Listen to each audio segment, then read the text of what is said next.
Hello बच्चों, कैसे हो आप लोग। एक बार फिर से आपका स्वागत है हमारे एक और बेहतरीन क्लास में। जैसा कि कल हमने डिस्कस भी किया था कि ये हमारी आज जनरल एंट्रीज की लास्ट क्लास होने वाली है। तो आई होप हम लोग बहुत सारा एंजॉय करने वाले हैं, बहुत सारी चीजें सीखने वाले हैं इस चैप्टर के अंदर, इस पर्टिकुलर क्लास के अंदर। अब जैसा कि मैंने आप लोगों को कल बोला था कि इस क्लास में आने से पहले आपने जितना भी जनरल एंट्रीज के लिए पढ़ा है, तो मैं उम्मीद करता हूँ कि आप सारा वो रिवाइज करके आए होंगे। अगर रिवाइज नहीं किया है तो फिर मजा नहीं आएगा उतना, लेकिन फिर भी डरने की बात नहीं है। जब Vikas sir is here then no fear. ठीक है बच्चे, चलो जी जोरदार से स्टार्ट करते हैं। तो जैसा कि हमने कल 10 क्वेश्चंस अपने किए थे, हमने अलग अलग एंट्रीज करी थी, अलग अलग टॉपिक के बारे में पढ़ा था। तो आप कितना पढ़ के आए हो, कितना आपने रिवाइज किया है, उसके लिए मैं एक छोटा सा क्वेश्चन पूछ रहा हूँ। इनकम टैक्स पेड, क्या एंट्री थी इसकी। अगर हमने इनकम टैक्स का पेमेंट किया है तो इसके लिए मैं क्या जनरल एंट्री पास करूंगा। इनकम टैक्स पेड, अगर मैंने इनकम टैक्स की पेमेंट की है तो उसके लिए क्या जनरल एंट्री बनेगी, टाइप कर दो, ताकि मुझे समझ आए घर पे पढ़ रहे हो कि नहीं तुम लोग, या पिछली क्लास का रिवाइज किया है या फिर नहीं किया है। क्योंकि कुछ है इसमें जो कल सोए होंगे और अभी उठ के आए हैं कि चलो चलो बोर हो रहे हैं, कुछ काम नहीं है, एक काम करते हैं, विकास से मजे करते हैं। वेरी गुड, मानव का कहना है drawings to cash account, very good, शाबाश। मिनल कह रही है drawings account debit to cash account, very good. मतलब रिवीजन आप लोगों ने की है। छाया का भी आ गया answer, drawings account debit to cash account, very good. Thumbs up follow all of you. चलो जी आओ नाउ, आज का लेते हैं हम अगला क्वेश्चन। ठीक है जी, 11th, cheque of ₹8,000 received from a customer was dishonoured. Dishonour का मतलब क्या होता है, किसी की अगर आप बेइज्जती कर रहे हो ना, तो उसको हम बोलते हैं कि हमने उसको डिसऑनर कर दिया, है ना। कई बार आप देखते हो हम बोलते हैं ऑनरेबल प्रिंसिपल, है ना। कभी स्पीच आपने सुनाई होगी स्कूल में, तो आपने लिखा होगा ऑनरेबल प्रिंसिपल, ऐसा करके बोला होगा, मतलब आप उनको रिस्पेक्ट कर रहे हो। और जब आप किसी को डिसरिस्पेक्ट कर रहे हो तो हम क्या बोलते हैं, हम उसका डिसऑनर करते हैं। ठीक है जी, तो यहाँ पे किसका डिसऑनर हुआ है, किसकी बेइज्जती हुई है, हमारे चेक की, जो कि कितने का था, ₹8,000 का, जो कि हमारे किसी कस्टमर ने पे किया था। अब कोई कस्टमर हमें चेक पे कर रहा है, मतलब वो कस्टमर हमारे लिए क्या था, एक डेटर। डेटर हमें पेमेंट करता है, डेटर इज एन एसेट। अगर क्रेडिटर होता तो उसको हम पेमेंट करते। इतना पॉइंट क्लियर है। तो सपोज ऐसे समझो, ये है मेरा डेटर, ठीक है, ये मेरे पास आया और इसने बोला कि सर सर ये करो, ये लो आपका चेक, आपने लास्ट मंथ जो मुझे पढ़ाया था उसकी फीस। मैंने कहा ठीक है भाई, ये मेरा चेक आ गया। अब जब चेक मुझे मिला था, जब डेटर ने मुझे चेक दिया, तो उस टाइम पे क्या एंट्री पास हुई होगी, एनीवन। जब चेक मेरे पास आया होगा तो उस टाइम पे क्या एंट्री मैंने बुक्स ऑफ अकाउंट्स में पास की होगी, फटाफट फटाफट टाइप कर दो। जब चेक मेरे पास आया होगा, जब उस कस्टमर ने मुझे चेक दिया होगा, तो मैंने क्या एंट्री पास की होगी उसकी। जब मेरे पास चेक आया था, जब चेक रिसीव हुआ था, तो उस टाइम पे जो एंट्री बनी थी वो बनी थी bank account debit to debtor account. Customer को मैं डेटर बोल रहा हूं यहाँ पे। सर अगर मैंने कस्टमर लिख दिया तो कोई दिक्कत नहीं है, वहां पे भी आपके मार्क्स रिडक्ट नहीं होंगे, पूरे मार्क्स। डन। अब हुआ क्या, बैंक में तो पैसा आया ही नहीं, क्योंकि चेक क्या हो गया, मेरा डिसऑनर हो गया, बाउंस हो गया, कैंसिल हो गया। मेरे जो सपने थे कि मेरे बैंक अकाउंट में पैसे आने वाले, वो पैसे नहीं आए। तो जब पैसे नहीं आए तो मैं क्या करूंगा, जब पैसे आने वाले थे, जब पैसे आए थे, तो मैंने क्या किया था, बैंक अकाउंट को डेबिट किया था, बिकॉज बैंक एक एसेट है, वो इंक्रीज हुआ था, इंक्रीज होगा तो मैं क्या करूंगा, एसेट को डेबिट। लेकिन वो पैसा नहीं आया, तो मैं अपनी गलती को सुधारूंगा, और जो बैंक अकाउंट मैंने यहाँ पे डेबिट किया था उसको मैं क्या कर दूंगा बच्चे, क्रेडिट कर दूंगा। क्या लिख दूंगा मैं, टू बैंक अकाउंट। इतना समझ आता है, इतना पॉइंट क्लियर है कि हमने बैंक अकाउंट को क्रेडिट क्यों कर दिया डिसऑनर होने पे, क्योंकि पैसा मेरे बैंक अकाउंट तक नहीं पहुंचा। मेरी उम्मीद थी कि पैसा पहुंचेगा और मेरा एसेट बढ़ेगा, बट एसेट बढ़ा नहीं। दूसरी कहानी देखो, ये जो डेटर है मेरे पास, है ना, इसको मैंने क्रेडिट किया था, क्यों, क्योंकि डेटर भी एक एसेट है। उसने मुझे पैसे दे दिए, तो मैंने क्या एज्यूम किया कि मेरा एक एसेट जो कि डेटर के नाम का था, वो क्या हो गया है, कम हो गया है, उससे अब मेरा लेना देना कुछ नहीं है। लेकिन जैसे ही मेरे बैंक में पैसे नहीं आएंगे, तो वापस मैं जाऊंगा अपने कस्टमर के पास और उसको पकड़ूंगा कि नहीं नहीं भाई पैसे दे, पैसे तो आए नहीं। तो वापस से एक मेरा नया डेटर क्रिएट हो जाएगा। दैट मीन्स एसेट बढ़ जाएगा। एसेट जब बढ़ता है तो हम क्या करते हैं, उसको डेबिट कर देते हैं। तो डेटर अकाउंट डेबिट हो जाएगा to bank account. This is your answer. ये है हमारी एंट्री नंबर 1। आई होप सारे लॉजिक क्लियर होंगे। किसी के मन में कोई डाउट, ऐसा कोई है जिसको समझ नहीं आया, कह रहे सर कैसी बातें कर रहे हो? ऐसा कोई भी एक बच्चा? मैंने आपको दोनों लॉजिक बताया कि जब आया था तब मैंने क्या एंट्री पास करी थी, और जब मेरे सपने टूट गए, जब वो पैसा मेरे बैंक में नहीं आया, तब उसके लिए क्या एंट्री होगी, जब डिसऑनर हो गया मेरा चेक। फटाफट से एक बार टाइप कर दो मेरे प्यारे प्यारे छोटे छोटे मासूम से बच्चों, लिख दो फटाफट कि एंट्री समझ आई कि नहीं आई, कि हमने डेटर टू बैंक क्यों किया। ठीक है, एंट्री करना बड़ी बात नहीं है, एंट्री क्यों हुई उसके पीछे का कंसेप्ट अगर समझ आ रहा है तो बात बनेगी। इसलिए मेरी कोशिश होती है कि मैं सारी कहानी आपको सुनाऊं। यस, आ गया सर, आ गया सर, वेरी गुड, शाबाश। बहुत समझदार बच्चों का बैच है यार। वेरी गुड लकी, मोनिका, मानवी, युवराज, शाबाश। चलो आओ जी, चलते हैं अपने अगले क्वेश्चन की ओर। ठीक है जी। नाउ अब इस क्वेश्चन पे हम टॉपिक करने वाले हैं पूरा अपना, that is question number 12। Question number 12 हमें क्या बोल रहा है, देखो ध्यान समझना। जो भी फोन चला रहे हो या कुछ और यूज कर रहे हो, क्लास के अलावा कोई काम कर रहे हो, तो प्लीज उससे साइड हो जाना। अगले 10 मिनट एटलीस्ट फोकस करना इंपॉर्टेंट है। इसके ऊपर एक क्वेश्चन फोर श्योर आपके एग्जाम में बनता ही बनता है, नहीं बनेगा तो यहाँ पे आकर के सुना देना मेरे को, लेकिन बनेगा आपके एग्जाम में क्वेश्चन। आओ, क्या बोल रहा है हमें, question number 12, that is sold goods to Mohan. भैया मैंने सामान बेचा, किसको बेचा? मोहन को बेचा। चलो यहां तक कहानी अच्छी है। कितने का बेचा? पूरे 10,000, 10,000 रुपीज का बेचा। He was allowed 10% trade discount. मैंने उसको ट्रेड डिस्काउंट दिया। हमारे बिजनेस ने उस बेचारे मोहन को, मोहन था ना, हाँ, मोहन को पूरे 10% का, नहीं कहा गया, हाँ 10% का ट्रेड डिस्काउंट दिया। यहां तक भी चलो कहानी है। एंड 5% का कैश डिस्काउंट भी दिया। हमेशा ध्यान रखना, कैश डिस्काउंट जो लगता है हमेशा कैश पेमेंट पे लगता है। ठीक है, अभी चलेंगे डिटेल में। अभी बस क्वेश्चन को पढ़ते हैं। ही पेड इमीडिएटली, और उसको लालच आया, उसने सारा का सारा पेमेंट हमें उसी टाइम पे कर दिया ताकि उसको कैश डिस्काउंट मिल जाए। क्वेश्चन समझ आया? मैंने सामान बेचा कितने का? 10,000 रुपए का, और मैंने अपने कस्टमर को 2 डिस्काउंट दिए। कस्टमर का नाम क्या था? मोहन। एक दिया मैंने ट्रेड डिस्काउंट पूरे 10% का, और साथ ही मैंने उसको अलाउ किया कैश डिस्काउंट जो कि था पूरे 5% का, और उस मोहन ने हमें सारा पेमेंट कैश में उसी टाइम पे कर दिया। आओ जी, अब क्वेश्चन को करने से पहले, ठीक है, कंसेप्ट को समझते हैं। देखो, और ये लिख लेना, ठीक है, जो भी नोटबुक लेकर के बैठे हो वहां पे सारी बातें लिखनी है, इंपॉर्टेंट है, इसलिए समझा रहा हूं। देन और जब हम जीएसटी करेंगे तो वहां पे ये और ज्यादा कॉम्प्लेक्स होके आता है, तो प्लीज इसको जरूर नोट कर लेना। देखो जी, ये जो हमारा डिस्काउंट होता है, ये जो हमारा डिस्काउंट होता है, ठीक है, तो डिस्काउंट में 2 टाइप के होते हैं। डिस्काउंट बेटा क्या होते हैं? 2 टाइप के होते हैं, ठीक है। एक वो डिस्काउंट जो मुझे मिलेगा, किसको मिलेगा? मुझे मिलेगा। और एक वो डिस्काउंट जब हम किसी को देंगे। क्लियर है पॉइंट? 2 टाइप के डिस्काउंट, एक डिस्काउंट जो मुझे मिलेगा और एक डिस्काउंट जब मैं किसी और को दूंगा। अब मुझे डिस्काउंट मिलेगा कब? जब मैं सेल करूंगा या परचेज करूंगा? एनीवन? हमें डिस्काउंट कब मिलता है? जब हम सेल करते हैं या फिर परचेज करते हैं? बहुत ही भारी सवाल है, इससे महंगा सवाल नहीं हो सकता। Very good, very good, very good. Purchase, purchase, purchase, very good.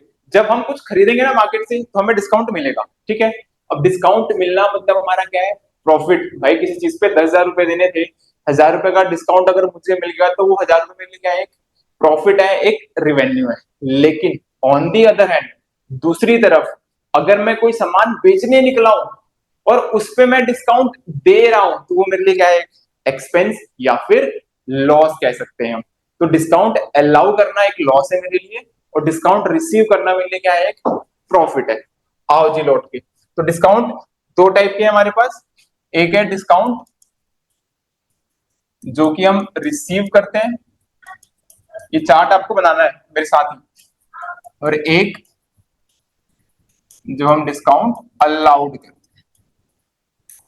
है ना। अब ये तो बहुत मुश्किल चीज थी, ये तो समझ गए होगे आप, है ना। अब थोड़ा या आसान चीजों की बातें करते हैं नाउ। जैसा मैंने आपको बोला कि discount received is an income for the business, ये इनकम है, ये एक प्रॉफिट है, डन है जी। ऑन दी अदर हैंड जो डिस्काउंट अलाउड है, ये आपके लिए क्या है, एक्सपेंस, या फिर मैं सिंपल भाषा में बोल सकता हूं कि ये लॉस है मेरे लिए, क्योंकि जितने पैसे मिलने चाहिए उतना पैसा भैया मिल नहीं रहा मुझे। इतनी बातें समझ आती है कि दो टाइप के डिस्काउंट है, एक है अलाउड, एक है रिसीव। रिसीव करूंगा तो प्रॉफिट, अलाउ करूंगा तो लॉस। ठीक है, क्वेश्चन समझ आया। क्वेश्चन क्या बोला मैंने, दो टाइप के डिस्काउंट है, अलाउड और रिसीव। रिसीव में प्रॉफिट हो रहा है, अलाउ में एक्सपेंस हो रहा है, तो मुझे किसको डेबिट करना चाहिए, किसको क्रेडिट करना चाहिए। याद करो 5 accounting rule, asset, liability, capital, revenue और एक्सपेंस। ठीक है, यहाँ पे कौन से रूल लगेंगे, अगर एक्सपेंस हो रहा है तो एक्सपेंस का रूल लगेगा, इनकम हो रहा है, प्रॉफिट हो रहा है तो रिवेन्यू का रूल लगेगा। अब एक्सपेंस या लॉस का रूल हमें क्या बोलता था, लॉस होगा तो डेबिट कर देना, प्रॉफिट होगा तो क्रेडिट कर देना। आया जी समझ। तो हम क्या करेंगे, यहाँ पे हम क्या करेंगे बेसिकली, जो इनकम या फिर प्रॉफिट है इसको बेटा आपको क्रेडिट करना है। क्या ये मैं कह रहा हूं, क्या ये विनीता मैम बोला है, नहीं, ये हमारे अकाउंटिंग रूल्स बोलते हैं।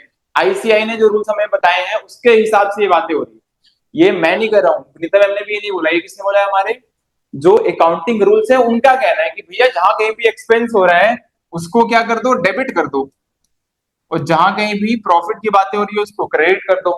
अब मैंने आपको बताया कि डिस्काउंट अलाउज एन एक्सपेंस, तो इसको मैं क्या करूंगा बेटा, एंट्री के अंदर हमेशा डेबिट करूंगा। और अगर डिस्काउंट रिसीव हो रहा है तो एज ये मेरे लिए एक इनकम है, तो इसको मैं हमेशा क्रेडिट करूंगा। डिस्काउंट रिसीव्ड और डिस्काउंट अलाउड को लेकर के आप देखोगे 100 में से 90 बच्चे गलतियां करके आते हैं, वो हमेशा कंफ्यूज रहते हैं कि कब डेबिट करना है, किसको क्रेडिट करना है। तो इस कंफ्यूजन को दूर करने के लिए आपको बस ये ध्यान रखना है कि डिस्काउंट अलाउड मतलब मेरा लॉस हो रहा है, और लॉस को हम डेबिट करते हैं, तो डिस्काउंट अलाउड डेबिट हो जाएगा। On the other hand discount receive करना मतलब मुझे डिस्काउंट मिल रहा है, that is a profit, and profit को हम क्या करते हैं, क्रेडिट करते हैं। इसलिए जब कभी भी डिस्काउंट हमें मिलेगा, रिसीव करेंगे, तो उसको हम क्रेडिट करते हैं जनरल एंट्री। क्लियर हुआ पॉइंट। तो रटना नहीं है, समझना है, समझ जाओगे तो गलतियां नहीं हो। क्लियर जी बच्चे, आओ। लेकिन सर क्वेश्चन में तो बात कुछ और थी। क्वेश्चन में तो हम देख रहे थे, दो बातें लिखी थी, एक था ट्रेड डिस्काउंट और एक वर्ड लिखा हुआ था कैश डिस्काउंट। तो आओ जी, ऐसे नहीं छोड़ेंगे आपको, इसको भी पूरा एक्सप्लेन करेंगे। तो दो टाइप के डिस्काउंट हो गए, डिस्काउंट रिसीव्ड और डिस्काउंट अलाउड। आगे आ जाओ, रिसीव्ड होगा तो क्रेडिट करना है, अलाउड होगा तो डेबिट करना। अब चाहे रिसीव्ड हो चाहे अलाउड हो, उनके भी क्या होते हैं, अपने दो टाइप होते हैं। तो डिस्काउंट के दो type, received and allowed, and इनके भी सब पार्ट्स होते हैं, अलाउड के भी दो पार्ट होंगे एंड रिसीव्ड के भी दो पार्ट होंगे, दोनों के जो पार्ट है वो सेम है। तो उसको मैं यहां पे मेंशन कर रहा हूं। या तो डिस्काउंट होगा कौन सा बेटा, ट्रेड डिस्काउंट, या तो होगा हमारे पास कैश डिस्काउंट। इसके अलावा कोई डिस्काउंट हमें नहीं पड़ता है अपने सिलेबस के अंदर। तो चाहे डिस्काउंट हमारा रिसीव्ड हो चाहे डिस्काउंट अलाउड हो, दोनों ही दो टाइप के होंगे, ट्रेड डिस्काउंट या फिर कैश डिस्काउंट। ठीक है, अब समझते हैं, ये इंपॉर्टेंट है, थोड़ा सा यहाँ पे कंफ्यूजन क्रिएट होती है। ट्रेड डिस्काउंट का मतलब क्या होता है, जब भी हम कुछ बल्क में खरीदेंगे, बल्क का मतलब क्या होता है, जब भी क्वांटिटी ज्यादा होती है। ऐसे समझो, कई बार मम्मी के साथ, है ना, मम्मी के साथ कई बार ना मार्केट जाते हैं, ठीक है। अब मम्मी के साथ अगर आप बाजार में जा रहे हो, है ना, और मम्मी पहुंच गई सब्जी वाले के पास, ठीक है, तो सब्जी वाले को बोलते हैं कि भैया आलू कैसे दिए। तो सब्जी वाला कहता है कि मैडम 50 रुपए का 1 किलो दूंगा। ठीक है, मम्मी क्या बोलती है, 5 किलो लेने हैं, सही लगा। तो क्या बोलता है, अच्छा 5 किलो लोगे तो एक काम करना, 200 रुपए में 5 किलो दे दूंगा, है ना। दैट मीन्स अगर हम 50 रुपए के हिसाब से जोड़ेंगे तो 5 किलो का कितना हुआ, 250 रुपए हुआ। लेकिन जैसे ही मम्मी ने बोला नहीं नहीं 5 किलो चाहिए, तो उसने 250 की जगह पे कीमत कितनी कर दी, सिर्फ 200 रुपए दे दिया। 50 रुपए का सीधे सीधे उसने डिस्काउंट दे दिया। तो ये जो 50 रुपए मिला ना, वो क्यों मिला, क्योंकि हमने क्वांटिटी बल्क में खरीदी, ज्यादा क्वांटिटी में खरीदी। तो जब अपने प्रमोशन के लिए, अपनी क्वांटिटी को इंक्रीज करने के लिए जो डिस्काउंट देते हैं अपने कस्टमर्स को, that is called trade discount. बहुत आसान भाषा में समझाया मैंने, आसान है इतना कि क्या होता है हमारा, that is trade discount. Clear है पॉइंट। लेकिन समस्या कहां पे आएगी, ट्रेड डिस्काउंट जो है ना बेटा, ये ध्यान रखना, ये जो ट्रेड डिस्काउंट है, ये वर्ड हम कभी भी बुक्स ऑफ अकाउंट्स में रिकॉर्ड नहीं करते हैं। किसी भी जर्नल एंट्री में आप नहीं दिखोगे कि मैं लिखूंगा कि ट्रेड डिस्काउंट डेबिट या फिर ट्रेड डिस्काउंट क्रेडिट। तो आपको हमेशा ध्यान रखना है, ट्रेड डिस्काउंट कभी भी बुक्स ऑफ अकाउंट्स में रिकॉर्ड नहीं होगा। लेकिन क्या है इसमें, ट्रेड डिस्काउंट का नाम रिकॉर्ड नहीं होगा, लेकिन उसका इफेक्ट रिकॉर्ड होगा। क्या बोला मैंने, नाम रिकॉर्ड नहीं होगा, लेकिन इसका जो इफेक्ट है उसको हम रिकॉर्ड करेंगे। सर इफेक्ट का मतलब क्या है, जैसे कि 250 की जगह पे हमें आलू कितने में मिल गया, 200 रुपए में मिल गया ना, तो जब मैं एंट्री करूंगा 250 नहीं लिखूंगा, उसमें से ट्रेड डिस्काउंट की वैल्यू को पहले मैं माइनस कर दूंगा, हटा दूंगा, उसके बाद जो वैल्यू बचेगी उसको मैं रिकॉर्ड करूंगा। अभी हम करेंगे एंट्री तो वहां पे और क्लियर हो जाएगा। अभी क्लास में ध्यान रखना है कि ट्रेड डिस्काउंट वो डिस्काउंट होती है जो कि हमें बल्क क्वांटिटी पे मिलती है। दूसरा, ट्रेड डिस्काउंट क्या नाम को हम कभी रिकॉर्ड नहीं करते हैं, लेकिन उसके इफेक्ट को रिकॉर्ड करते हैं, चाहे वो अलाउ किया हो चाहे वो रिसीव किया हो, दोनों ही केसेस में सेम कहानी हो। ऑल गुड जी, यहां तक सबको क्लियर है? Very good very good very good. चलो जी आ जाओ, अब चलते हैं अपने राइट साइड में, कैश डिस्काउंट। ठीक है, तो नाम में क्या छुपा हुआ है, कैश। तो वो डिस्काउंट जो अलाउ होगा या फिर रिसीव होगा सिर्फ और सिर्फ कैश पेमेंट पे, जहां पे कैश में ट्रांजेक्शन होगा, जहां पे हम या तो कैश पे करेंगे अपने सेलर को जिससे हम खरीद रहे हैं, या फिर अपने बायर को, अपने कस्टमर को हम कैश रिसीव करने के लिए जो डिस्काउंट देंगे, तो उसको हम क्या बोलते हैं, कैश डिस्काउंट। तो कैश डिस्काउंट हमेशा किस पे मिलता है, ओनली ऑन कैश पेमेंट, सिर्फ और सिर्फ कैश पेमेंट पे लगेगा, उसके अलावा हम कोई भी डिस्काउंट नहीं देंगे। और इसकी खास बात क्या है, ये रिकॉर्ड भी होता है, इसका नाम भी रिकॉर्ड होता है और इसका इफेक्ट भी रिकॉर्ड होता है। तो ट्रेड एंड कैश डिस्काउंट में सिर्फ डिफरेंस क्या है, ट्रेड डिस्काउंट का इफेक्ट रिकॉर्ड होगा लेकिन नाम रिकॉर्ड नहीं होगा, लेकिन कैश डिस्काउंट में नाम भी लिखेंगे हम उसका, अगर रिसीव होगा तो क्रेडिट कर दूंगा, अगर अलाउ करूंगा तो डेबिट कर दूंगा, एंड साथ में उसका इफेक्ट भी लिखूंगा। क्लियर है पॉइंट। आई होप मेरे साथ साथ आप लोग ये चार्ट बना रहे होगे, ये वाला चार्ट भी आप बना रहे होगे, और इससे पहले जो मैंने चार्ट बनाया था ये भी बनाया होगा आप। डन। अब आ जाए हम क्वेश्चन पे एक बार, आओ जी क्वेश्चन पे लौट के वापस से। हमने सामान बेचा था किसको, मोहन को, कितने का, पूरे 10,000 रुपए का। डिस्काउंट अलाउ हुआ था ट्रेड वाला, कितने का, 10% का, और 5% का कैश डिस्काउंट हुआ था, और सारा पेमेंट इमीडिएटली हो गया। क्लियर है पॉइंट। नाउ अब जब भी डिस्काउंट वाली एंट्रीज आएंगी तो आपको ना कुछ स्टेप फॉलो करने हैं, वो स्टेप भी आपको लिखना है चार्ट के बाद। सबसे पहले स्टेप वन, स्टेप वन में क्या करना है आपको, माइनस ट्रेड डिस्काउंट। सबसे पहले हमें क्या करना है, जितने भी सेल या बाय आपने किया है उसमें से आपको माइनस कर देना है किसको, ट्रेड डिस्काउंट की वैल्यू को, जो भी ट्रेड डिस्काउंट की वैल्यू होगी उसको माइनस कर देना है। एंड उसके बाद which is our step number 2, trade discount को माइनस करने के बाद जो वैल्यू बचेगी उस वैल्यू पे आपको कैलकुलेट करना है क्या, कैश डिस्काउंट। स्टेप 2 में क्या करोगे आप, कैश डिस्काउंट कैलकुलेट करोगे after deducting trade discount. I hope आपको ये पॉइंट समझ आया होगा, नहीं आया तो मैं हूं ना, मैं वापस समझाता हूं। मैंने क्या बोला, सबसे पहले हमें क्या करना है, जितने भी वैल्यू में हमने ट्रांजेक्शन किया होगा, सेल किया होगा या परचेज किया होगा, उसमें से पहले ट्रेड डिस्काउंट की वैल्यू को माइनस कर देना। ठीक है, जो भी वैल्यू थी उस वैल्यू पे, उसके बाद जो वैल्यू बचेगी उसके ऊपर हम कैलकुलेट करेंगे अपना कैश डिस्काउंट। जैसे कि फॉर एग्जाम्पल, अगर हमने 1 लाख का सामान बेचा और उसपे मैंने 10% का क्या दिया, ट्रेड डिस्काउंट दिया, तो मैं क्या करूंगा, पूरे 1 लाख रुपए पे 10% निकालूंगा। 1 लाख का स्टेप वन देखो, माइनस ट्रेड डिस्काउंट। तो 1 लाख में से उसका 10%, 10,000 माइनस करोगे तो कितना बचेगा? सिर्फ 90,000, 90,000। अब जो वैल्यू बची है, क्या क्या मैंने यहाँ पे, आफ्टर डिडक्टिंग ट्रेड डिस्काउंट, तो जो 90,000 वैल्यू बची है उस पे मैं निकालूंगा कैश डिस्काउंट को कैलकुलेट करूंगा। अब सपोज कैश डिस्काउंट था 5% का, तो मैं क्या करूंगा, 90,000 पे निकालूंगा 5%, ना कि 1 लाख। Clear point? तो 90,000 का 5%, 5×45, 4,500 रुपए में माइनस करूंगा cash discount. Clear point? Done. ये पॉइंट सबको समझ आया? तो फिर हम आगे चले, फिर हम क्वेश्चन को करेंगे। वेरी गुड, लकी कहना है हाँ जी सर समझ आया। वेरी गुड अंश, छाया। चलो बेटा आ जाओ अब क्वेश्चन पे। क्वेश्चन अब तक याद हो गया होगा। क्वेश्चन क्या था? हमने सेल किया है, क्या किया है बेटा? सेल किया है पूरे 10,000 रुपए का। और ये सेल मैंने किसको किया है? मोहन को किया है, यही है हमारा क्वेश्चन। और साथ में दो चीजें हुई है, 10% का ट्रेड डिस्काउंट दिया गया है एंड 5% का कैश डिस्काउंट दिया गया है, क्योंकि मैंने बेचा है, मतलब अलाउ किया। तो सबसे पहले हमें क्या करना है, अपनी वैल्यूज को निकालना है। ठीक है, कौन सी वैल्यू?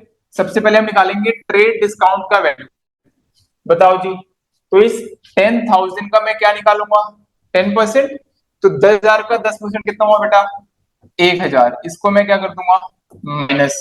स्टेप 1 याद करो वापस से, क्या था step 1? Minus trade discount.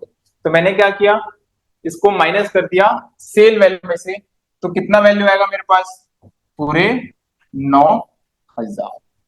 Done है जी पॉइंट। फिर आएंगे हम स्टेप 2। स्टेप 2 हमें क्या बोल रहा था कि cash discount calculate after deducting trade discount. Trade discount को माइनस करने के बाद जो वैल्यू आई है, ये हमारी 9,000, इस पे हमें क्या करना है? कैश डिस्काउंट को कैलकुलेट करना है। तो 9,000 का 5%, 5×45, यहाँ पे हो जाएगा 450 रुपए। माइनस कर दो, ये हमारा क्या है? Cash discount. तो ट्रेड डिस्काउंट था 1,000 का, कैश डिस्काउंट आया सिर्फ 450 रुपए। माइनस करेंगे, ये वैल्यू आ जाएगी आई गेस 8,550 रुपए। तो नेट नेट जो कैश आएगा मेरे पास, क्योंकि मैंने सामान बेचा था, वो सिर्फ और सिर्फ कितना आएगा? 8,550 रुपए। ये पॉइंट क्लियर है? क्या हमें सारे नंबर्स मिल गए? ट्रेड डिस्काउंट हो गया 1,000 का, कैश डिस्काउंट हो गया मेरा 450 रुपए का, जो कैश मेरे पास आया है वो कितना है? 8,550। तो वैल्यूज मेरे पास सारी आ गई। अब हमें क्या करना है? सिंपल एंट्री पास करनी है और वहां पे इन वैल्यूज को जाकर के पुट कर देना है। डन। आओ जी। अब पैसा मेरे पास आया है क्योंकि मैंने सेल किया है, और हमें पता है कि जब जब हमारे पास कैश आता है तो उस कैश को हम क्या करते हैं बेटा? डेबिट करते हैं। तो यहाँ पे भी पैसा आ रहा है, सामान मैंने बेचा है और पैसा आया कितना है? 8,550 रुपए, 8,550। तो मेरी जनरल एंट्री क्या बनेगी? Cash account debit 8,550। Done. Clear होगा? I think very much clear. Done. फिर हमें दिख रहा है क्या? सर आपने एक चीज बताई थी कि ट्रेड डिस्काउंट का इफेक्ट तो आता है लेकिन इसका नाम नहीं आता। तो भले ही 1,000 रुपए आपको दिख रहे हैं, ट्रेड डिस्काउंट दिख रहा है, लेकिन इसको मैं रिकॉर्ड नहीं करूंगा, इसका नाम रिकॉर्ड नहीं होगा। यही है कैच। नाउ फिर हमें क्या दिख रहा है? 5% का कैश डिस्काउंट, और मैंने सेल किया था, तो अलाउ किया होगा, रिसीव किया होगा। सर अभी अभी तो हमने बात करी थी कि जब हम सेल करते हैं, बेचते हैं, तो हम डिस्काउंट देते हैं, अलाउ करते हैं। एंड डिस्काउंट अलाउ करना is loss for the business, and loss को हम क्या करते हैं? डेबिट करते हैं। तो बेटा मैं यहाँ पे क्या लिखूंगा? Discount allowed account debit. कितने का डिस्काउंट दिया? पूरे 450 रुपए। तो ये भी क्या हो गया? डेबिट हो। डन। तो सर क्रेडिट क्या करेंगे हम? सेल करी थी ना, और सेल करना क्या है आपके लिए? रिवेन्यू है, एक प्रॉफिट है। जैसे परचेज करना हमारे लिए एक्सपेंस है तो हम डेबिट करते हैं, सेल करना आपके लिए क्या है?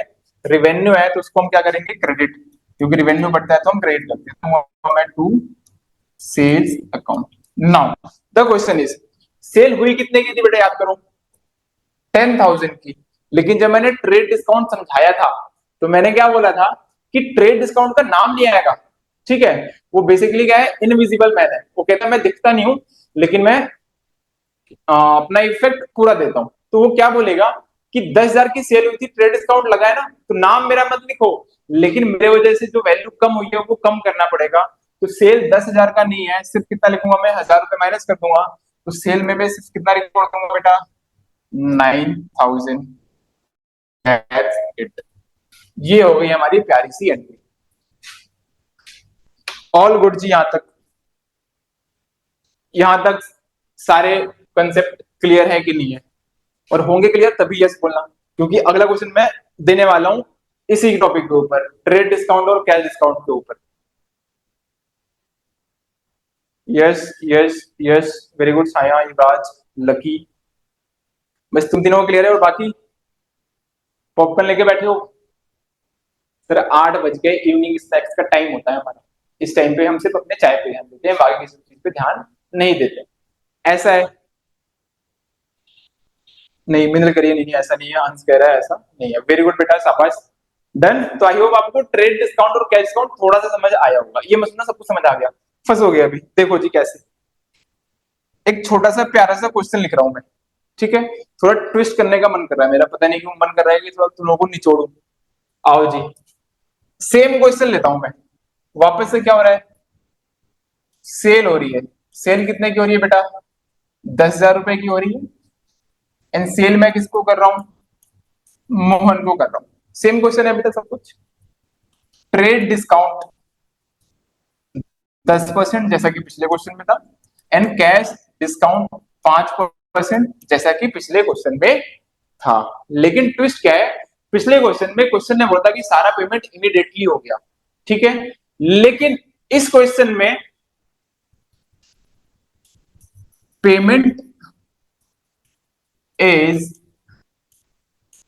मेड आफ्टर 2 मंथ, है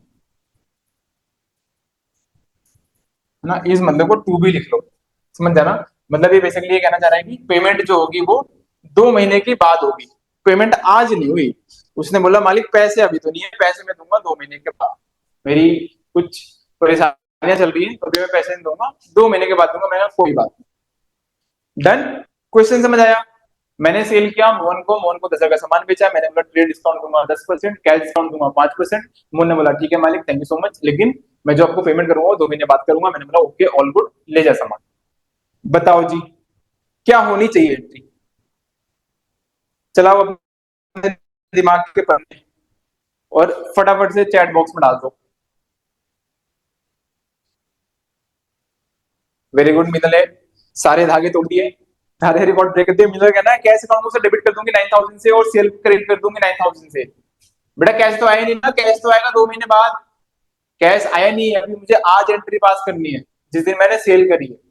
कैश आएगा 2 महीने बाद, समझे बेटा मिनल, कैश नहीं आया है। कैश नहीं आया है, कैश आएगा 2 महीने के बाद, मतलब उधार में हुआ है सेल। समझा, थोड़ा सा बस ध्यान समझो। मैंने क्या बोला था अभी कि सेल हुई है बेटा कितने की, 10,000 रुपए की। मोहन को मैंने सेल किया है, 10% का ट्रेड डिस्काउंट है, 5% का कैश डिस्काउंट है, पेमेंट होगा 2 महीने के बाद। मतलब कैश ना आया ना गया। आओ, जब मैंने चार्ट बनाया था तो वहां पे मैंने कुछ बातें लिखी थी कैश डिस्काउंट के बारे में। देखो क्या कहा था मैंने, cash discount only on cash payment. Cash discount का कंसेप्ट आएगा तभी जब कैश में पेमेंट होगा। अगर कैश में पैसा ना आ रहा है ना जा रहा है तो डिस्काउंट का कोई मतलब ही नहीं है। क्योंकि डिस्काउंट मैंने दिया क्यों था, ताकि मेरा कस्टमर मुझे कैश में पेमेंट करे, या मैं कैश पेमेंट कर रहा हूं ताकि मुझे कोई डिस्काउंट मिले।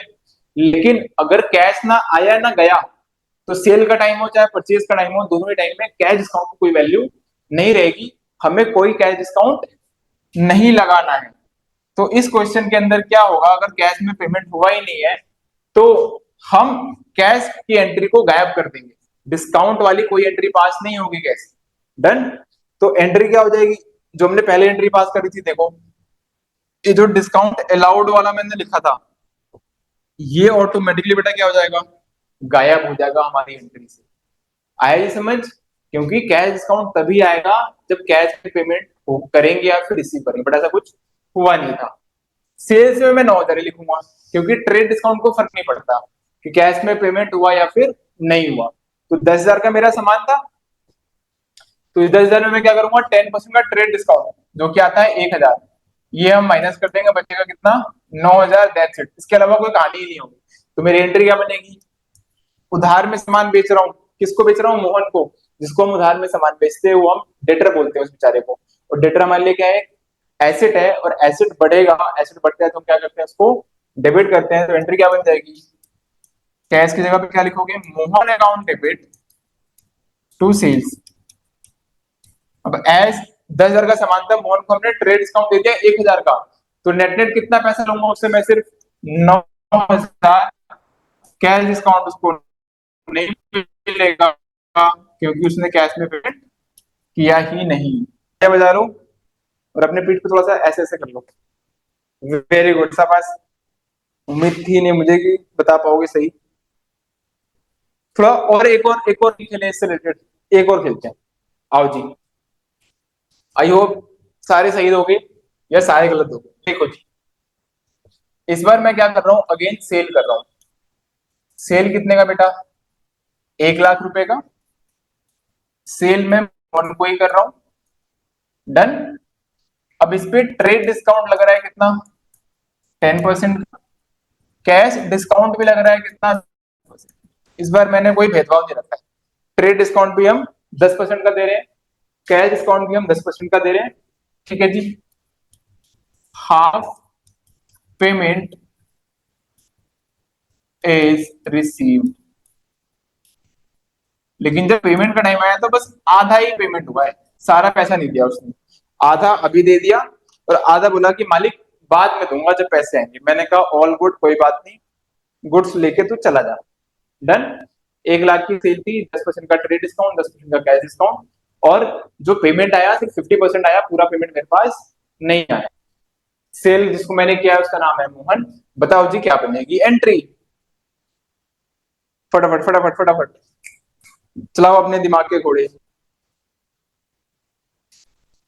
जितना आप लोग खुद से क्वेश्चन करोगे उतना अंडरस्टैंडिंग बढ़ेगा, है ना। मैं डायरेक्टली क्वेश्चन लिख के आंसर लिख दूंगा तो मजा तो आएगा, लेकिन कंसेप्ट क्लियर नहीं होगा। खुद से जब सॉल्व करोगे तो लगेगा कि हाँ कुछ तो गड़बड़ है, और सही होगा तो कॉन्फिडेंस आएगा, ऑब्वियस सी बात है। तो गलत करेंगे तो सीखेंगे, सही करेंगे तो आगे बढ़ेंगे। डन। इंपॉर्टेंट टॉपिक है हमारे जनरल का, इसके ऊपर फोर श्योर आपका एग्जाम में क्वेश्चन बनता है, ट्रेड डिस्काउंट और कैश डिस्काउंट। इसी वाला चैप्टर करेंगे तो वहां तो बाल खींचोगे अपने, क्योंकि वहां भी लौट के आता है और बहुत भयंकर तरीके से आता है। करो जी फटाफट करके चैट में टाइप कर दो, फिर हम चलेंगे बाकी बची हुई एंट्रीज की तरफ। कहाँ गए बेटा, आशु, छाया, युवराज, लकी, मानवी, मीनल, अंजना। अच्छा कैलकुलेट भी तो कर रही होगी इस बार, कैलकुलेशन आएगी। आई कैन अंडरस्टैंड, मैं समझ सकता हूँ।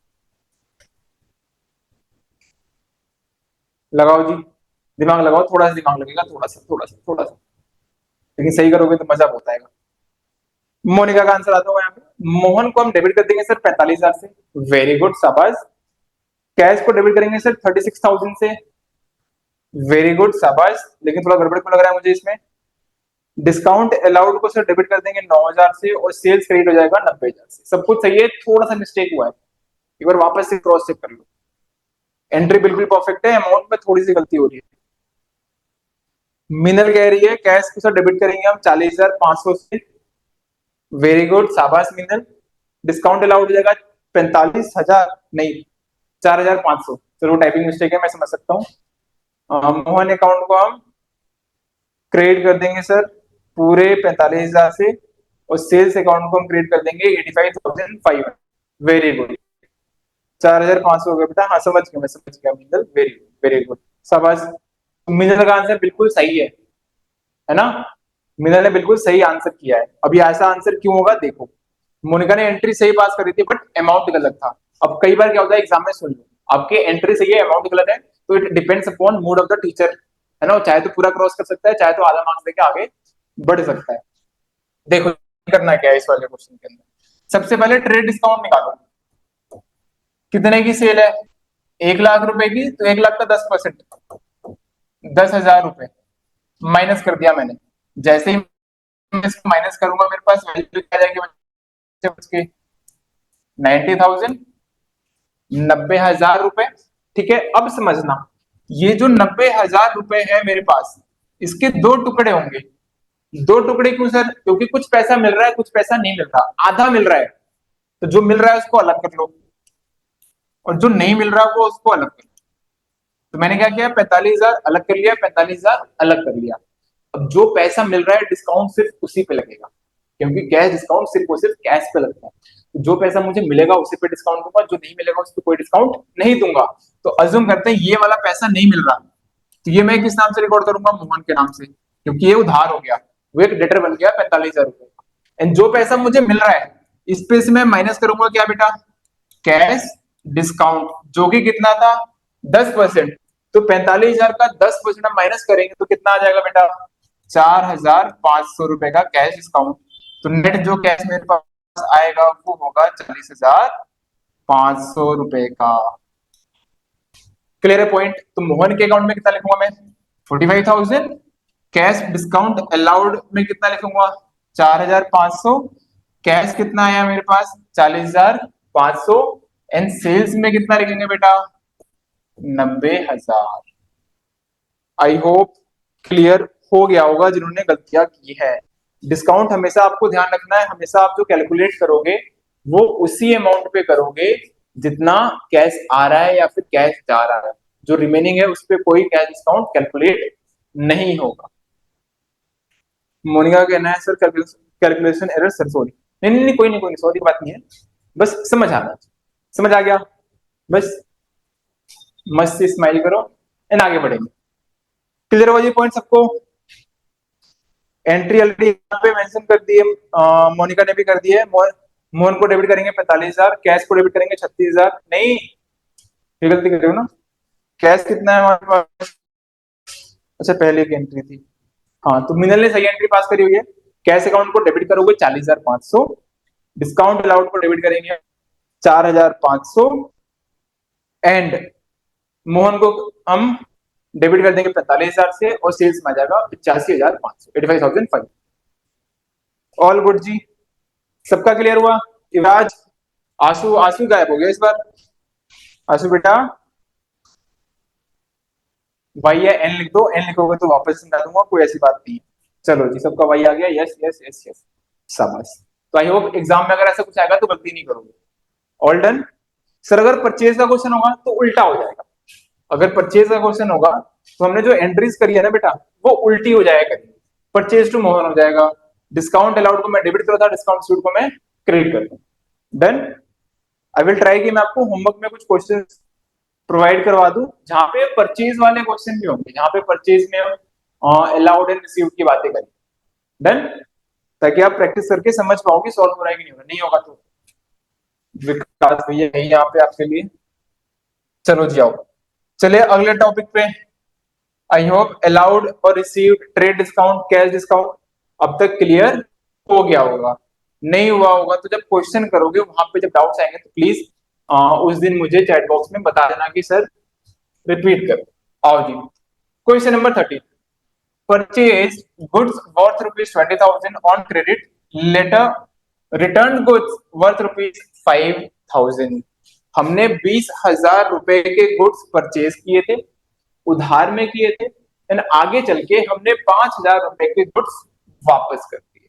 तो मैंने आपको बताया था जब भी एंट्री अपने आप को बड़ा करे ना तो उसको ब्रेक कर दो। इसको हम दो पार्ट्स में करेंगे। एक पार्ट जब मैंने परचेज किया है 20,000 का गुड्स, उसकी एंट्री पास करूंगा, और दूसरा जब मैंने 5,000 का वापस कर दिया है तो उसकी एंट्री पास कर दूंगा। तो आओ जी, परचेजिंग कितने की हुई है बेटा? 20,000 रुपए की, और क्रेडिट पे हुई है। तो जिससे हम उधार में खरीदते हैं वो हमारे लिए क्या बनता है? क्रेडिटर। जिसको हम उधार में बेचते हैं वो बनता है डेटर। तो मेरी एंट्री क्या बनेगी बेटा? परचेज किया है ना मैंने, तो purchase account will be debited bye 20,000। और मैंने उधार में किया है, नाम नहीं दिया हुआ कि किसे परचेज किया है। नाम दिया होता तो मैं उसका नाम लिखता, नहीं दिया हुआ है, लेकिन उसने बोला है कि क्रेडिट पे हुआ है, तो मैं यहाँ पे लिख दूंगा क्या बेटा, क्रेडिटर अकाउंट, जो कि है 20,000। ये हो गया हमारा पहला पार्ट क्वेश्चन का, जो कि हमने परचेज किया। तो purchase goods worth rupees 20,000 on credit, later return goods worth rupees 5,000। हमने आगे चल के पूरे 5,000 रुपए के गुड्स वापस कर दिए। वापस कर दिए तो मैं क्या करूंगा, हमेशा मैंने बोला है कि जब भी ना कहानी उल्टी हो रही हो तो एंट्री को उल्टी कर दो, ज्यादा सोचने की जरूरत नहीं है। अगर मैं आगे चल रहा हूँ और मुझे वापस आना है तो मैं क्या करूंगा, पीछे चलूंगा, उल्टा काम करूंगा। मुझे अगर मान लो टॉपर बनना है तो मैं पढ़ूंगा, मुझे टॉपर नहीं बनना तो मैं पढ़ना छोड़ दूंगा। उल्टे काम करेंगे ना। अगर मैं फेल हो गया, मुझे पास होना है, तो पहले मैं नहीं पढ़ता था, मैं पढ़ूंगा। तो सेम कहानी यहाँ पे, जब मैंने खरीदा था तो मैंने एंट्री पास कर दी परचेज टू क्रेडिटर, अब मैंने वापस कर दिया, वापस कर दिया तो एंट्री उल्टी, अपोजिट। क्या कर दूंगा मैं, क्रेडिटर को कर दूंगा डेबिट, क्योंकि लायबिलिटी हो गई अब कम। अब मुझे 5,000 रुपए कम देने हैं उसको। यानी जो परचेज था, जो खर्चा मेरा 20,000 रुपए का हुआ था, अब वो 20,000 रुपए का नहीं रहा, वापस से कितने का हो गया, 15,000 रुपए का। तो 5,000 रुपए मेरे कम हो गए, तो मैं क्या लिखूंगा, टू परचेज रिटर्न अकाउंट, बस रिटर्न लगा देना। बेसिकली इसको से मान लेते हैं, लेकिन आपको इतना भी नहीं समझना है, नहीं तो अपने बाल खींचोगे। आया ये समझ। तो इन दो पार्ट्स में हम इस क्वेश्चन को कंप्लीट करेंगे। डन है जी पॉइंट। तो पहला पार्ट मैंने क्या बोला, परचेज किया तो परचेज टू क्रेडिटर, दूसरे में हमने वापस कर दिया तो creditor to purchase return. Same मान लो सेल्स के क्वेश्चन में ऐसा कुछ आता है तो वहां भी ये करना है, पहले सेल्स एंट्री पास करोगे, डेटर टू सेल्स, और फिर उल्टा कर देंगे अगर रिटर्न होगा तो। हम क्या करेंगे, सेल्स रिटर्न को डेबिट कर देंगे टू डेटर। ऑल गुड जी, यहां तक ऐसा कोई जिसको ये वाला समझना है हो, जिस लेवल के हम क्वेश्चन कर चुके हैं उसके बाद ऐसा कोई पॉइंट बचता नहीं है कि ये क्वेश्चन समझना है। लेकिन स्टिल अगर समझ नहीं आया किसी को तो प्लीज बड़ा सा एन लिख दो, आई विल रिपीट अगेन, मैं दोबारा से समझा दूंगा। और आ गया तो why why why why, why नहीं वाई, बता दो बेटा, आगे चलेंगे। हाँ आ गया। मोनिका ने बोला यस, छाया ने बोला यस, लकी ने बोला यस। मयंक, मयंक बेटा एक बात बताओ, क्लास हमारी स्टार्ट होती है 7:30 पे, 7:30 और आपने ज्वाइन किया है जस्ट 5 मिनट पहले, है ना। तो ऐसे कैसे चलेगा, कैसे समझ आएगा, है ना। ऐसे कोई जादू की छड़ी तो है नहीं, जब आप आओगे तभी समझ आएगा। तो आपको ट्राई करना है कि क्लास में टाइम पे आओ। और अभी अगर आप आज क्लास मिस कर चुके तो आपको ट्राई करना है कि जो भी क्लास आपने मिस करी है उसकी रिकॉर्डिंग्स आपको एप्लीकेशन पे मिल जाती है, रिकॉर्डिंग्स आराम से देखो और फिर लाइव क्लास में आओ और फिर बोलो कि सर समझ नहीं आया, फिर देखो मैं रिपीट करता हूँ। लेकिन अभी रिपीट नहीं करूंगा, आपकी सजा यही है। लेट आए हो तो पहले पीछे का सारा देखो उसके बाद, क्योंकि मुझे लगता है कि आप यहाँ पर सारे लेक्चर को देख लोगे तो आपको डाउट आएगा। Done done done done done done done. फिर आंसू ने कुछ लिखा था अभी, हाँ सर रोटी बना रहे हैं इसलिए मैसेज नहीं कर पा रहे हैं। अच्छा अच्छा अच्छा अच्छा बेटा, एक काम क्या करो, या तो 7:30 बजे से पहले रोटियां बना लो या 8:30 बजे के बाद बना लो, है ना। नहीं तो पढ़ाई का नुकसान होगा। और रोटी अगर आप बना रहे हो मतलब आप मेहनत कर रहे हो, मेहनत इसलिए कर रहे हो ताकि आप अच्छे से एजुकेशन ले। तो अगर वो मेहनत ही हमारी एजुकेशन के बीच में आ रही है तो फिर वो कहीं ना कहीं वर्थ इट नहीं है। तो ट्राई करो या तो 7:30 बजे से पहले कर लो या 8:30 बजे के बाद कर लो, है ना। 1 घंटे में रोटी इतनी ठंडी नहीं होगी, अगर मान लो सपोज किसी को खाना ही है तो 1 घंटे में इतनी ठंडी नहीं होगी, या फिर वेट करने के लिए आप बोल सकते हो। आई होप आपको बात समझ आ गई। हाँ युवराज, अलग अलग एंट्री करनी है, मैंने कल भी बताया था आपको कि आपको ट्राई करना है जहां पे दो बातें हो रही है ना वहां पे अलग अलग एंट्रीज करनी है जब तक आप क्लास 11th में हो। क्योंकि क्लास 11th में इतनी समझ नहीं है कि आप इतनी जल्दी सारी एंट्रीज को कंबाइन कर पाओ, उससे क्या होगा, कंफ्यूजन हो जाएगी और आप गलतियां करोगे। तो अगर वो दो दो बातें कर रहा है ना, दो एंट्री पास कर दो, आपके कोई मार्क्स नहीं कटेंगे, कोई आपके मार्क्स नहीं कटने वाले। आया जी समझ। लेकिन अगर मुझे एक ही एंट्री करनी हो, नहीं मुझे तो एक ही करनी है, अब तो ईगो में बात आ गई है, मैं तो एक ही एंट्री करूंगा, दो क्यों करूं। तो देखो जिसको समझना है कि एक एंट्री कैसे पास होती है। तो कल मैंने सिखाया था कि हम क्या करते हैं, दोनों एंट्री को ऐड कर देते हैं। ऐड कैसे होगा, देखो जी, अगर मैं इसको ऐड करना चाहूँ तो यहाँ पे परचेज मेरा डेबिट हुआ है कितना, 20,000 रुपए। तो परचेज डेबिट ही रहेगा कितना, 20,000, क्योंकि कहीं और कुछ परचेज है नहीं। ये रिटर्न अकाउंट है, ये अलग अकाउंट है। तो परचेज को मैं क्या करूंगा, जब सिंगल एंट्री बनाऊंगा तो यहाँ लिखूंगा मैं, इसको व्हाइट कलर से करते हैं ताकि आपको क्लियर हो। और तो यहाँ मैं क्या करूंगा बेटा, यहाँ लिखूंगा परचेज अकाउंट डेबिट, कितना, 20,000 रुपए। परचेज खत्म हो गया, ये नहीं बचा अब हमारे पास। तो ये क्या, क्रेडिटर। अब ध्यान से समझना, क्रेडिटर यहाँ पे क्रेडिट कितना है, 20,000 से, और यहाँ पे डेबिट कितना हो रहा है बेटा, क्या है, 5,000 रुपए। तो ऐसे समझो, 20,000 रुपए प्लस में है और 5,000 रुपए माइनस में है। दोनों को जब हम इकट्ठा करेंगे तो क्या बचेगा, नेट नेट सिर्फ 15,000 ही बचेगा। ये समझ आया। मुझे आपसे 20,000 रुपए लेने हैं और आपको मुझे 5,000 रुपए देने हैं, तो हम क्या करेंगे, मैं बोलूंगा काम करते हैं, 5,000 एडजस्ट कर लो, मैं 20 की जगह पे आपको 15 दे दूंगा। सेम यहाँ पे है, अगर क्रेडिट में है हमारे पास 20,000 रुपए क्रेडिटर, और डेबिट में है क्रेडिटर की वैल्यू कितनी, 5,000, तो नेट नेट क्या होगा, ये खत्म हो जाएगा हमारा डेबिट वाला, और ये 20 की जगह पे कितना बच जाएगा, सिर्फ 15,000। और ये क्रेडिट है ना, तो मैं लिखूंगा टू क्रेडिटर, कितना, 15,000 रुपए। डन। परचेज अकाउंट का ट्रीटमेंट ये भी हो गया, 15,000 लिख दिया मैंने, ये खत्म हो गया, क्या बच गया, परचेज रिटर्न अकाउंट, और वो कहां पे, क्रेडिट में है। उसको भी मैं क्या लिखूंगा बेटा, क्रेडिट में, तो लिखूंगा मैं टू परचेज रिटर्न अकाउंट। कितना है इसमें, 5,000 रुपए, यहाँ लिखेंगे 5,000 रुपए, दैट्स इट। ये आपकी एंट्री बन गई single. Purchase account debit 20,000, to purchase return account, to creditor account 5,000 और 15,000। आई आई होप युवराज समझ आया होगा, अगर हम सिंगल एंट्री पास करेंगे। सिर्फ dates are given then we can't pass a single entry, नहीं डेट्स भी क्यों ना होगा, तो सेम डेट पे दो एंट्री पास करेंगे ना, क्योंकि ये जो ट्रांजेक्शन हुआ है सेम डेट हुआ है। तो जब हम फॉर्मेट बनाएंगे तो हम क्या लिखेंगे, यहाँ पे देखो, सपोज 2016 है या 25 ले लेते हैं, यहाँ लिखूंगा मैं 1 अप्रैल, एक एंट्री, दो एंट्री, फिर अगली एंट्री पास करूंगा मैं, सपोज यहाँ पे ये अलग अलग एंट्री होती है, यहाँ मैं लिखता 5 अप्रैल, ऐसे करके। तो सेम एंट्री सेम डेट पे दो एंट्री हो जाएगी। आया जी समझ। सेम डेट पे हम बहुत सारी एंट्रीज कर सकते हैं। अगर सेम डेट पे मान लो 4 ट्रांजेक्शन हुए हैं, तो हम चारों एंट्री पास करेंगे सेम डेट पे अलग अलग। तो जरूरी नहीं है कि हम एक ही एंट्री पास करें। अच्छा, no no if goods are, हाँ अगर मान लो डिफरेंट डेट पे है, सपोज क्वेश्चन ने बोला होता था कि सेल मैंने करी है 1 अप्रैल को और रिटर्न हुआ है 5 अप्रैल को, तब फिर आपको अलग अलग ही करनी पड़ेगी, फिर एक एंट्री पास नहीं कर सकते आप।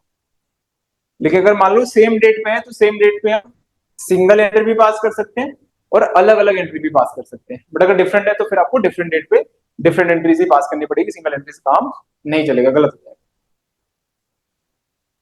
Done done done done.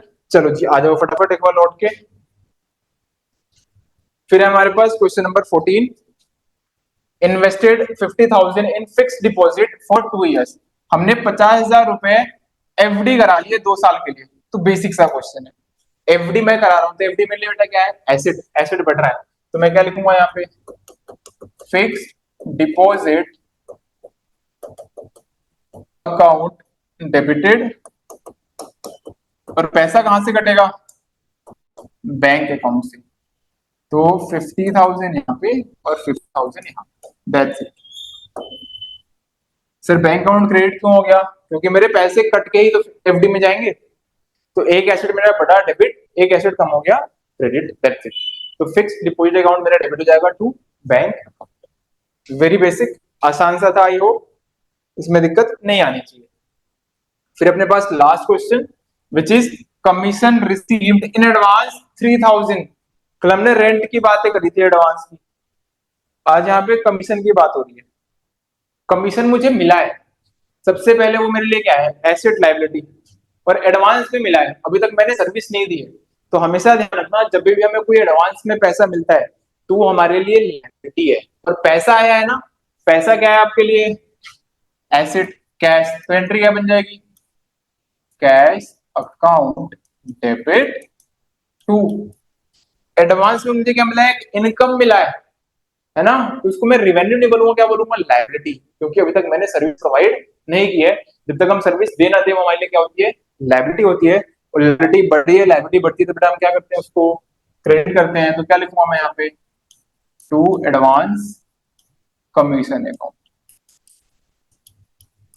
Amount लेते हैं एक बार वापस से, कितना था अपने पास, दैट इज 3000, पूरे 3000 रुपए, तो 3000 और 3000, दैट्स इट। और नरेशन का तो आपको याद ही होगा, ये लगा लिया करो, एग्जाम में मत भूलना, कहीं बोलो सर आपने नहीं लगाया था, हमने भी नहीं लगाया। Done done done done done. तो आई होप जितने भी क्वेश्चंस हमने किए, कल 10 क्वेश्चंस किए थे, आज 5 क्वेश्चंस किए थे, तो मैंने ट्राई किया कि ऑलमोस्ट सारे टॉपिक्स इन 15 क्वेश्चन में कवर कर लिए। यहाँ पे हमने डिस्काउंट की बातें भी करी, यहाँ पे हमने ड्रॉइंग्स के अलग केसेस की बातें भी कर ली, हमने एडवांस इनकम की, एक्रूड इनकम की, आउटस्टैंडिंग एक्सपेंसेस की, प्रीपेड एक्सपेंसेस की, सारी बातें अपने सारे क्वेश्चंस में करी है। एंड एक क्वेश्चन के ऊपर जहां पे मुझे लगा कि हाँ टाइम लगाना है, 10 मिनट 15-15 मिनट भी मैंने आपको दिया है, ताकि आप एंट्री याद ना करो कि सर एग्जाम में तो ये एंट्री आई नहीं। एग्जाम में कैसा भी क्वेश्चन आए तो आप वो क्वेश्चन इजली अटेम्प्ट कर पाओ, ऐसी मेरी कोशिश रही। तो कुछ भी अगर आपको डाउट हो तो ट्राई करना कि वापस से रिकॉर्डिंग को एक बार 2x पे करके देख लेना, आपको समझ आ जाएगा। आई विल ट्राई कि मैं आपके ग्रुप में कुछ असाइनमेंट्स या फिर एक्स्ट्रा क्वेश्चंस मैं प्रोवाइड करवा दूं, जिनको आपको क्या करना है, सॉल्व करना है एंड मुझे सबमिट कर देना है, डेट मैं स्पेसिफाई करवा दूंगा। तो इससे क्या होगा, आपका रिविजन होता रहेगा साथ के साथ, एंड क्लास में हमारा जो चैप्टर होगा वो कंटिन्यू होता रहेगा। डन। अगली क्लास में हम बेटा स्टार्ट करने वाले हैं, नेक्स्ट क्लास में हम स्टार्ट करेंगे लेजर। ठीक है, आप समझना लेजर क्या है। अगर मान लो जर्नल है हमारा राम, राम कौन से, रामायण वाले, तो लेजर क्या है, लक्ष्मण। ठीक है, दोनों साथ में रहेंगे जहां रहेंगे। तो अगर आपका जर्नल क्लियर है तो लेजर में मजा आएगा, अगर जर्नल क्लियर नहीं है तो लेजर में मजा नहीं आएगा, क्योंकि समझ ही नहीं आएगा। ठीक है, तो प्लीज जर्नल को अच्छे से रिवाइज कर लेना। नेक्स्ट क्लास में हम लेजर स्टार्ट करेंगे। लेजर बहुत ही प्यारा चैप्टर है, हार्डली हमारे 2 क्लास लगेंगे उसको कंप्लीट करने में। एंड जिस तरीके से मैं आपको बताऊंगा, अगर उस तरीके से पढ़ोगे तो सारी बातें यहाँ पे रिटेन हो जाएंगी, लेजर में कभी फंसोगे नहीं। और मैंने कल भी समझाया था कि अकाउंट्स में 2 चीजें आपकी स्ट्रांग होनी चाहिए, जर्नल एंड लेजर, क्योंकि हर चैप्टर में हमें यही करना है। बस 11th में चैप्टर का नाम होता है जर्नल एंड लेजर, बाकी चैप्टर्स में क्या होगा, नाम अलग होगा, करना में क्या होगा, अंदर जर्नल एंड लेजर एंट्रीज ही करनी होगी। तो will start ledger in the next class. तब तक के लिए थैंक यू सो मच। किसी को कुछ पूछना है तो आपके पास पूरे 60 सेकेंड है, 60 सेकेंड है, मेरे से फटाफट पूछ लो, फिर हम क्लास को दी एंड करेंगे। एंड प्लीज टाइम पे आया करो, जो लेट लतीफ आ रहे हैं। नया चैप्टर स्टार्ट करेंगे तो टाइम पे ही आना है, अगली क्लास में मैं वेट नहीं करूंगा। आज मैंने 5 मिनट वेट किया था, अगली क्लास में मैं 7:30 स्टार्ट कर दूंगा। नया चैप्टर है, लेट आओगे 2 मिनट भी आपको प्रॉब्लम हो जाएगी। कुछ भी पूछना है, कोई भी डाउट हो किसी चीज रिलेटेड तो आप मेंशन कर सकते हो। सर आप चैप्टर वाइज पढ़ाते हैं क्या? हाँ बेटा, चैप्टर वाइज ही पढ़ाऊंगा ना, ऐसा तो हम नहीं कर सकते कि एक चैप्टर हमने सपोज जनरल किया और फिर हम पहुंच गए ट्रायल बैलेंस पे, क्योंकि क्लास 11 क्या है ना, आपका एक स्टेप करोगे तो दूसरा स्टेप समझ आएगा। अगर मैं पहला स्टेप छोड़ के दूसरे पे पहुंच जाऊंगा तो पीछे का भूल जाओगे, और मैंने सपोज पहला कराया 5वें पहुंच गया तो भी समझ लिया। ठीक है, बट आपके हाफ से पहले we will complete the syllabus, अगर नीड होगी तो हम एक्स्ट्रा क्लासेस भी रख लेंगे, ऐसी कोई बात है नहीं।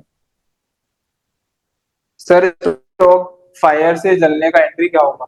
कल वाली वीडियो देखने बेटा, कल हमने 15-20 मिनट इसके ऊपर लगाया था। स्टॉक बाय फायर, उसके ऊपर क्लेम आ जाए तो क्या होगा, पूरा क्लेम ना आए तो क्या होगा, हमने काफी डिटेल में इसकी एंट्री करी। तो कल का लेक्चर अगर आप देखोगे रिकॉर्डिंग में तो आपको समझ आ जाएगा।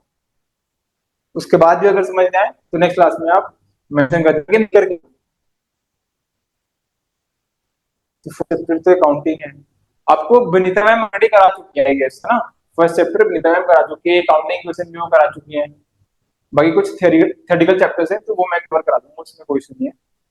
प्रैक्टिकल्स हमारा जनरल लेजर, फिर हम करेंगे कैश बुक, देन हम चलेंगे अपने जीएसटी के ऊपर, फिर हम चलेंगे अपने बीआरएस के ऊपर, ट्रायल बैलेंस, ऐसे चलते हैं।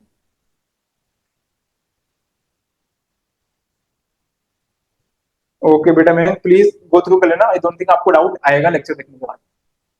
लगी ने बोला है लॉस में फाइन, हाँ ठीक है। उसमें क्लेम के बस कुछ केसेस आ जाते हैं। चैप्टर्स कवर किया था मैम ने, हाँ, वही तो मैडम आपको ऑलरेडी करा चुकी हैं। स्टिल जब हम रिवीजन करेंगे आपके एग्जाम्स पहले, तो वहां पे भी हम वापस एक बार कवर करेंगे, ऐसा कोई इशू नहीं। डन है जी बेटा। तो आई होप सबके डाउट्स क्लियर हो गए होंगे। तो मिलते हैं अगली क्लास में फिर न्यू चैप्टर जो टाइम का ना। तब तक के लिए गुड नाइट एवरीवन, ध्यान रखो अपना, तबीयत ठीक रखो, क्लास पे टाइम